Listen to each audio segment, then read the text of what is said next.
ناندیڑ میں خدمت حجاج کمیٹی ناندیڑ کی جانب سے 5ویں اور آخری نشست کا اہتمام کیا گیا۔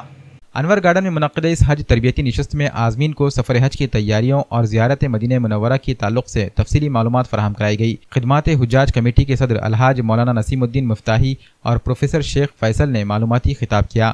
اس کیمپ میں حج کمیٹی آف انڈیا سے منتخب شدہ عازمین کے علاوہ خانگی ٹور سے جانے والے عازمین نے بھی شرکت کی۔ اس سال ضلع ناندیڑ سے پہلی مرتبہ 700 سے زائد عازمین حج کی سعادت حاصل کریں گے، جن میں حج کمیٹی سے 500 سے زائد اور خانگی ٹورز کے ذریعے 200 عازمین حج شامل ہیں۔ کیمپ کے دوران ٹیکہ اندازی کی تاریخ کا اعلان بھی کیا گیا۔ 17 جولائی کو حج کمیٹی سے جانے والے عازمین کو ٹیکہ اور پولیو پلایا جائے گا، جبکہ خانگی ٹور سے جانے والے عازمین اور جو عازمین ویٹنگ لسٹ میں منتخب ہوئے ہیں، ایسے عازمین کے لیے 18 جولائی کو ٹیکہ اندازی کا کیمپ رکھا گیا ہے۔ ٹیکہ اندازی کا یہ کیمپ دیگلو ناکہ پانی کی ٹانکی کے پاس موجود بلدیہ عظمیٰ کے اسپتال میں منعقد کیا جا رہا ہے۔ صبح 9 سے دوپہر 1 بجے تک یہ کیمپ رہے گا۔ خدمت حجاج کمیٹی ناندیڑ کے صدر عبدالرؤوف نے عازمین سے گزارش کی ہے کہ ٹیکہ لگانا اور پولیو پینا ضروری ہے، اس لیے وقت مقررہ پر حاضر رہیں۔ مولانا نسیم الدین مفتاحی کی دعائیہ کلمات پر اس نشست کا اختتام عمل میں آیا۔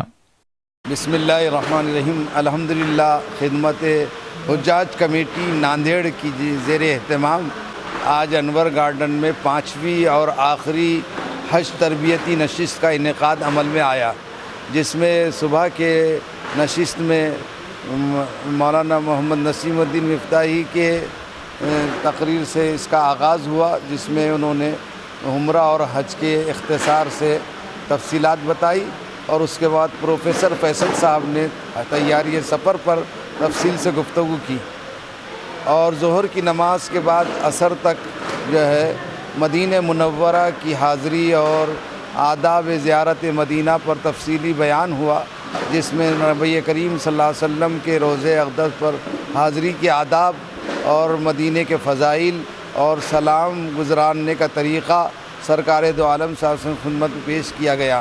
اسی طرح 17 اور 18 جولائی کو ناندیڑ خدمت حجاج کمیٹی کے تعاون سے تمام عازمین حج کو ٹیکے دیے جائیں گے۔ 17 جولائی کو جو حج کمیٹی سے جا رہے ان حجاج کو ٹیکہ دیا جائے گا۔ 18 کو جو لوگ ٹور سے یا دوسرے طریقے سے جا رہے ان کو ٹیکے دیے جائیں گے۔ اسی طرح جو ویٹنگ میں تھے ان کو بھی 18 جولائی کو ٹیکہ دیا جائے گا۔ اللہ تعالیٰ ہمارے ملک میں امن و امان رکھے اور ان تمام حاجیوں کو توفیق دے کہ اپنے ملک کی امن و امان کے لیے اور اس کی ترقی کے لیے دعا کرے۔